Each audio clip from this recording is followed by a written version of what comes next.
আমার নেতা জনাব তারেক রহমানের একজন কর্মী হিসেবে পরিচয় দিতে আমি সবচেয়ে গর্ববোধ করি। সাধারণ সম্পাদক এবং দীর্ঘ ২০ বছর উনি দৌলতপুর উপজেলা বিএনপির সভাপতির দায়িত্ব পালন করেছেন। দল যদি মনোনয়ন দেয় আমি অবশ্যই নির্বাচনের জন্য প্রস্তুত আছি। যে আমাদের হলো দৌলতপুরের একটি চিলমারি ইউনিয়ন আছে, এখনও সেটা আমাদের মূল ভূখণ্ড থেকে ২.৫ ঘন্টা সেটা হলো স্পিড বোটের মাধ্যমে সেই ইউনিয়নের লোকজনে যেতে হয়।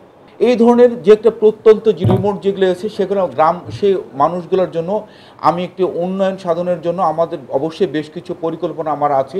খুব স্বাভাবিকভাবে সেখানে বিদ্যুৎ সুবিধা থেকে শুরু করে অন্যান্য সুবিধাগুলো তারা বঞ্চিত আছে। তো আমরা সেই মানুষগুলোর জন্য আমরা কাজ করতে চাই, মানুষগুলোর সে স্বাস্থ্য সেবাটি আমরা নিশ্চিত করতে চাই, মাদক মুক্ত দৌলতপুর গঠন করতে চাই এবং মানুষের উন্নয়নের জন্য আমি কাজ করতে চাই। এবং মাদক মুক্ত দৌলতপুর করার জন্য আমি সোজা কথা এটার জন্য আমি অলরেডি আমি আমার গণসংযোগগুলোতে আমি বলেছি, আমি তাদের বিরুদ্ধে আমি অলরেডি যুদ্ধ ঘোষণা করেছি। আমার রাজনৈতিক বয়স হচ্ছে ৩১ বছর।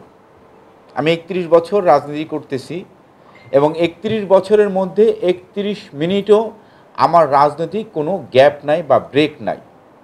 আমি দলের একজন বেগম খালেদা জিয়া এবং আমার নেতা জনাব তারেক রহমানের আমি একজন কর্মী হিসাবে পরিচয় দিতে আমি সবচেয়ে বড় আমি গর্ববোধ করি। দল যাকে মনোনয়ন দিবে তার জন্যই আমি শতভাগ উজাড় করে দিয়ে আমি কাজ করব। আমি দলের মনোনয়নই পেলেই যে আমি দলের কর্মী, মনোনয়ন না পেলে দলের কর্মী না, আমি মোটেও সেই নীতিতে বিশ্বাসী না। আমি দলের একজন সাচ্চা কর্মী।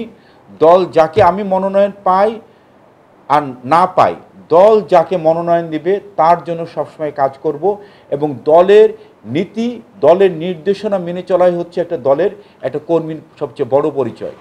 আমি সে দলের একজন আদর্শ কর্মী হিসাবে এই দলের জন্য আমি আমৃত্যু কাজ করে যাব, এটাই হচ্ছে আমার অঙ্গীকার।